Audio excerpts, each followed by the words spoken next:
With the Lucky Land Slots, you can get lucky just about anywhere. This is your captain speaking. We've got clear runway and the weather's fine, but we're just going to circle up here a while and get lucky. No, nothing like that. It's just these cash prizes add up quick. So I suggest you sit back, keep your tray table upright, and start getting lucky. Play for free at LuckyLandSlots.com. Are you feeling lucky? No purchase necessary. Void where prohibited by law. 18+ terms and conditions apply. See website for details. Okay, round two. Name something that's not boring. A laundry? Ooh, a book club. Computer solitaire, huh? Ah, sorry, we were looking for Chumba Casino. That's right, ChumbaCasino.com has over 100 casino-style games. Join today and play for free for your chance to redeem some serious prizes. ChumbaCasino.com. No purchase necessary. Void where prohibited by law. 18+ terms and conditions apply. See website for details.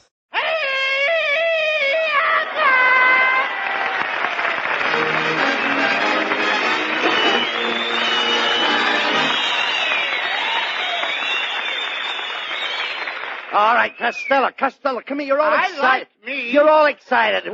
What's the thing you've got there? Huh? It looks like a telegram. Where did you get it? Oh, a fellow in a long green underwear gave it to me. A fellow in a long green underwear? Yeah, he was wearing a Western Union suit. You dummy. That was a messenger boy. And that's a telegram. What does it say? It don't say nothing, Abbott. I can't see a thing. Well, you dope. You haven't even opened the envelope. Oh, do you have to open it? I thought you were supposed to peek through this little window in the front. Give me that telegram. I'll read it. Hey, look, Costello. What? It's from your hometown. Patterson, New Jersey? Patterson, New Jersey. Oh, boy! Can you imagine? Look, it says, Dear Louis Costello. Oh, yeah, Abbott. Look Yeah. at the way they spell Louis. What do you mean? L-O-U-S-C. Quiet. That's my hometown. Quiet, Costello. This telegram is from your old grade school in Patterson, Public School 15. Oh, boy. Good old P.S.15. My old alma mattress. No. No, you mean alma mater. A mattress is something you lie on. I know. I laid around that school for 10 years. What do they want with me, Abbott? Well, the telegram goes on to say, let's see now. We are proud of you, Mr. Costello, and the whole school will greatly be honored if you would come to Patterson this Saturday night and appear in our annual school play, signed by the principal, J. Soil-Off Wallpaper. How do you like that, Abbott? Boy, oh boy, I knew my old school would send for me someday. Sure they would. I was always the hero of my school. I'll never forget Coach Abel Green. What do you mean? And those kids I played with, Michael Varello. What did they do? Those were the kids. We had a real team, and I was even the captain of the tug-of-war team. Wait a minute. What did you do on the tug-of-war team? I was the second jerk from the end. Yes, but I can't... I don't get that. I don't either. Look, I can't understand why that school would send for you to appear in a play. What do you know about grammar? About what? Do you understand grammar? No, not since she got a new false teeth. No. Even Grandpa can't understand her. Now, Costello, I'm talking about dramatic acting. Did you ever do anything dramatic in school? Oh, did I? I used to get up and I used to excite poetry. You did? Get a load of this little gem, which I wrote myself. Let's hear it. And roses are red and violets are purple. Sugar is sweet and so is maple syrup. Come on. Maple syrup, it rhymes, don't it? Well, what about it? But maple syrup, what is that? What is maple syrup? What is maple syrup? Maple syrup is the stuff you put on flannel cakes. Okay, look. No, talk sense now. If you're going to Patterson, New Jersey, we've got to get down to the railroad station right away. Come on. Okay, come on.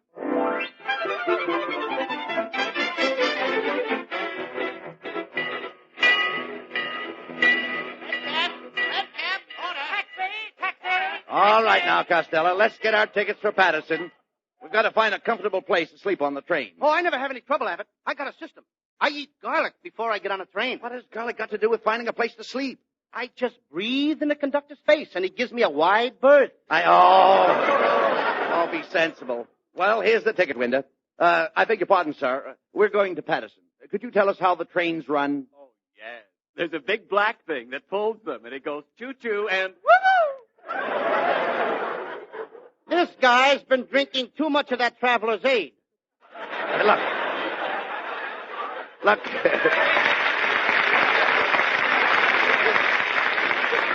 You better let me handle this, Costello. I think I better because Right. I lost my place. All right, never mind that. Look, in order to say, Lou, come here. Go ahead. I got it. All right, look, I'll take care of everything. Don't worry about a thing. In order to save money, I think we'd better get a couple of upper berths. Oh, but I don't want an upper. I want a lower. But, Costello, do you realize that if you buy a lower, you'll find it's much higher than an upper? Oh, sure. I mean, after all, what'd you say? I said that a lower is higher than an upper. A lower is higher than an upper? Why, certainly. Well, what are they doing? Running the trains upside down? Of course not. The lower is a more desirable berth. Therefore, if you want to go lower, you'll have to go higher. If I want to go lower, I'll have to go higher. Yes. Why should I go higher when I want to go lower? Simply because if you want to go lower, you have to go higher. Because the lower is higher than the upper. And the reason the lower is higher than the upper is because the upper is higher up than the lower. Oh! You mean that the upper is lower than the lower because the lower is higher than the upper? Now you've got it. Now I've got it. I don't even know what I'm talking about. Costello, I'm trying to tell you that they sell the upper lower than the lower because when you sleep in an upper, you have to get up to go to bed. I have to get up to go to bed? That's right. Who's paying for my berth? You are. And there ain't going to be anybody in it but me? No. Then why do I have to get up? Costello, look, I've already explained it. Unless you go higher for a lower, then you're stuck with an upper. And you'll have to get up when you go to bed. And you'll have to get down when you want to get up. Abbott. What? Let me smell your breath. Oh!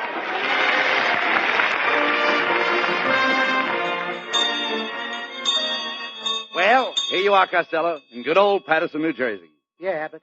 And here's my old school. P.S.15. As I stand here looking at this old building, I think of the happy days I spent here as a boy. How long did you go to school, Costello? You mean counting kindergarten? Yes. 1 year. Come on, let's find the principal's office and see what time we start rehearsing for the school play tonight. Hey, what do you mean? What time we start rehearsing? Not we. Me. This is my old school, not yours, Abbott. What do you mean? I'm going to do this play all by myself. I don't need your help. Oh, how can you say that, Costello?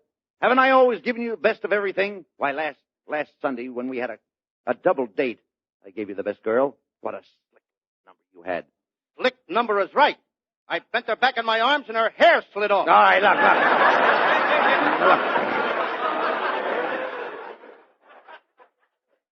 Just cut that out, Costello. Wait a minute. I think this is the principal's office right here. No, not that room. What do you mean? No, that room is where they have the art class. What do you mean? That's where I learned to draw, Abbott. You did? I was a wonderful drawer.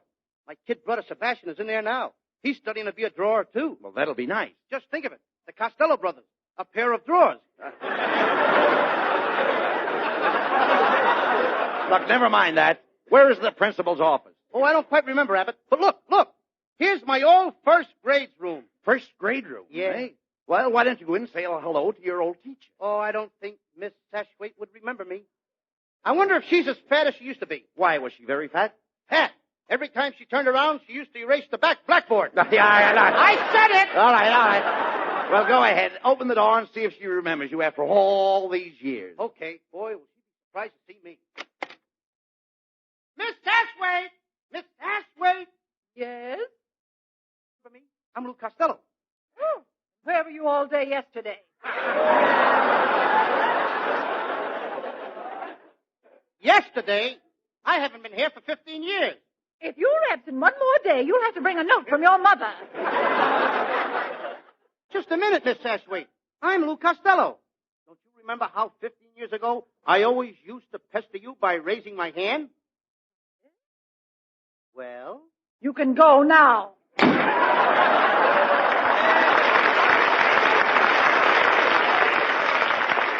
Gee, Miss Sashwaite. Gee, she's changed. I remember when she used to keep me after school to spank her erasers. All right, look. Come on, Costello. Here's the principal's office right over here. And you'd better let me talk to him. He's a very brilliant man. Go ahead.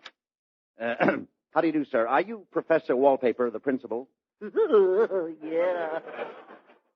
Oh, you can always tell a Harvard man.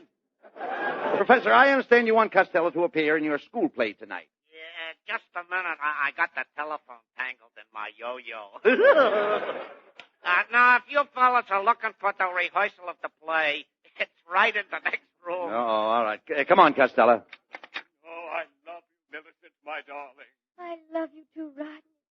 Kiss me, my... Oh. Hey, you two, cut it out. Shh, wait a minute. Don't stop them, Costello. That's wonderful acting. They're not acting. That's the janitor and the 4th grade teacher. Oh, this is ridiculous. Can anybody tell us where they're rehearsing the play, please? Right in the next room. Just ask for the English teacher. He's in charge. Thanks. Oh, I love you, Millicent, my darling. I love you too, Rodney. Kiss me, my sweet. Hey, Abbott, What? they've been doing that for 15 years. Why don't they get together? Well, she won't marry him when he's drunk, and he won't marry her when he's sober. Yes, teacher, I'm a dandy.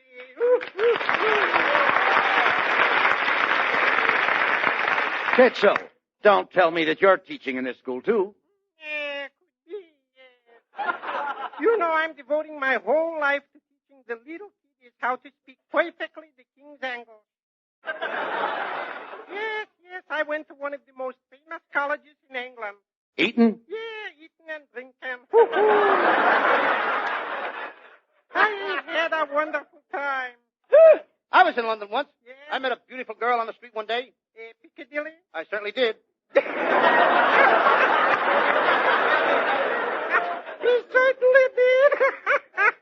I don't get it. Look, Kitchell, I understand you're directing the school play tonight. Yes, I am, my friend. You know, my whole family was dramatic coaches. My grandfather was a coach. My father was a coach. My uncle was a coach. Oh, I come from a long line of coaches. Now, what are you, the caboose? Well, gentlemen, I'll see you tonight at the play. Now I must get back to my pupils. Just a minute, Kitzel. Yeah. Just a minute. Is my kid brother Sebastian in your English class? Is that little Sebastian your brother? Hoo-hoo, is he a bright little chappie? You know, he is speaking the best English from the whole school. Just a second, I'll call him. Sebastian! Hello, Sebastian. Hello. I just wanted to tell you how proud I am of you. Professor Kitzel just told me that you're the best English pupil in his whole class. Is that true? Yeah, could be. School day, he was the head boy along this block. And let us listen to this blockhead. Costello, the audience is waiting for you. You've just been introduced. Open this door. Here I am, Uncle Bud. Sebastian, what are you doing in your brother's makeup and his costume? What is the meaning of this? Louis has... Disappeared? Mm-hmm. Don't worry, Uncle Bud. What do you mean? I'm going out on the stage and I'm going to take his place. And the audience will never know the difference. I put on this big putty nose that I got, and I put on my nose. This big putty nose. But Sebastian, you've got the putty down over the end of your nose. How are you going to smell? All right, unless they turn on the heat. Look, Sebastian, what are you going to do when you get out on that stage? Well, I'm going to tell him a story about Romeo and Juliet. And it was written by William Shakespeare, a very great ether. Ether? Mm-hmm. You mean author. Ether puts people asleep. That's what this story's going to do. Well, all right, as long as Lou isn't here, I suppose you'll have to do it. Okay, come on, hurry up. The curtain's going up. Come on, there you are. Oh, okay, thank you. Good evening, ladies and gentlemen. I'm about to tell you the story of Romeo and Juliet. Now, I don't want any interruptions from you, Uncle Abbott. Go ahead, let's My hear the big story. brother told me how you interrupt him. Well, go ahead. But don't interrupt me. Tell that story. Don't give me that. Go Just ahead, don't go interrupt ahead, me, go that's ahead. all. I lost my place like my big brother. Now, I'm not kidding. Once upon a time, there was a fellow named Romeo. Romeo. What did this Romeo look like? I got out of that one. Well, all right, what did he look like? Huh? What did he look like? Well, he was about... How do I know what he looked like? I never met the guy. Then why do you tell stories about people you don't even know? Nobody knows Romeo. He's just a guy in the story. He's an imaginary character. Oh, you mean he's just a person in fancy? Fancy. In fancy what? In fancy nothing. That's a good way to catch gold. Now, look, Uncle Bud, if you just shut up, I'll tell a story. All right, go ahead. I won't say any more. Okay. All right, go ahead. Once upon a time, there was a fellow named Romeo, and he was his father's only son. Well, that's right. He was his father's heir. What? His father's heir. His father didn't have any hair. He was bald-headed. All right, go ahead. Now, don't interrupt me. All right, go ahead. Now, there's a girl in the story, and her name is Juliet. And her father was giving a big party, you know, to kind of, sort of shove her into society. Oh, you mean she was making her debut? I don't know if it was a debut or her night view. and a lot of people was invited to see her and stuff. And things. Well, you see, the folks were coming in to her coming out party. How can you come in to come out? She was inside already. Naturally, she had to come in to come out. What did she want to come out for? She was inside. This wasn't an outdoor affair. All right. This was inside. I know that. You told me that. All right. Well, if people are going to come in to come out, there's no use of going out to come in. All right. Why don't they stay home? Look, Sebastian, you don't understand. Why don't you stay home? Look, you don't understand, Sebastian. Stay home. Now, listen, please. You want me to tell your big brother on you? Anybody got lozenges? Listen, please. Look, the party brings her out. The party brings her out. That's right. Why should the party bring her out? What did the little girl do? No. The party didn't even start. Some guy right away wants to drag her out. No, you don't understand. Why don't they leave the little kid alone? Now, Sebastian. Maybe she wasn't drinking. But, listen, Sebastian. Maybe she had one pop. Now, Sebastian. Maybe after all, the kid is okay. All right. Lost again. All right, go on with the story. Well, look, wasn't Romeo invited to this party? Talk longer. Look, wasn't Romeo invited to this party is what I want to know, wasn't he? Oh, sure. Sure. No, you see, Juliet's father, thank you, Mr. Bernard. Juliet's father, I need him. Now, come on, Sebastian. Juliet's father didn't like Romeo, yeah. So he had to put on a mask, and he borrowed another guy's clothes, and he went away. Oh, Romeo went in disguise. Yeah, in this guy's clothes. I see. All right, I see. You see, Uncle Bud, Romeo and Juliet's fathers was enemies, and they was fighting for 15 years. They didn't like each other. Yeah. Which family brought on the feud? They both brought on the feud, but Romeo wouldn't eat it. He was lovesick. He kept getting thin and pale. Oh, I see. He looked wan. Oh, yeah. What'd you say? I said, he looked wan. Don't you know what wan is? Yeah, 1 is the number before 2. No. 1, 2, a bottom my shit. No. 1 means picket. Romeo was picket. Oh, sure. He was peeked through the keyhole at Juliet. Now, Sebastian. Well, if I was there, I'd have peeked out of her myself. Sebastian, will you please go on with the play? Well, anyway, every night Juliet used to sit on the balcony. Why did she sit in the balcony? Because she couldn't afford a seat in the orchestra. Sure. All right.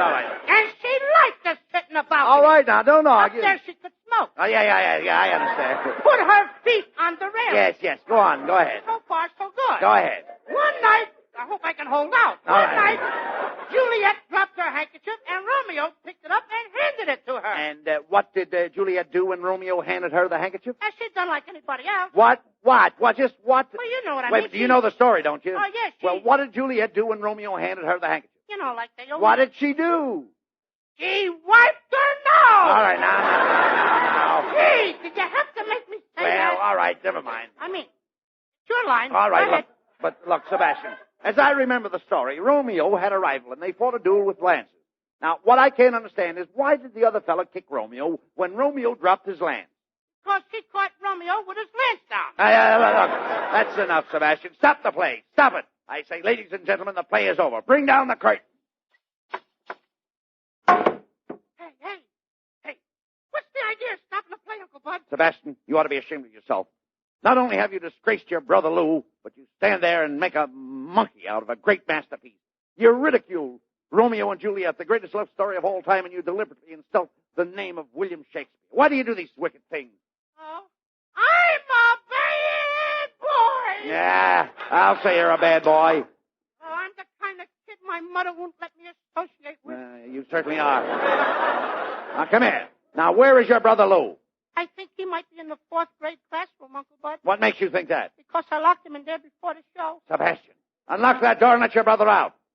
Probably in there crying his eyes out because he missed the play. Go on, open that door. Okay, Uncle Bud. Go ahead. I love you, Millicent, my darling. I love you too, Costello. Kiss me. Costello, what are you doing making love with a 4th grade teacher? You know she's the janitor's girl. You're telling me, Abbott, and I'm the new janitor. But you missed the whole play. Oh, don't worry, Abbott. Millicent and I are going to put on another play tomorrow night. Another play? Yeah, and I'm calling it The Girl Who Eloped with the New Janitor or Gone with the Window Cleaner. I love you, Costello. I love you too, Millicent, my sweet. Oh, he's a bad boy!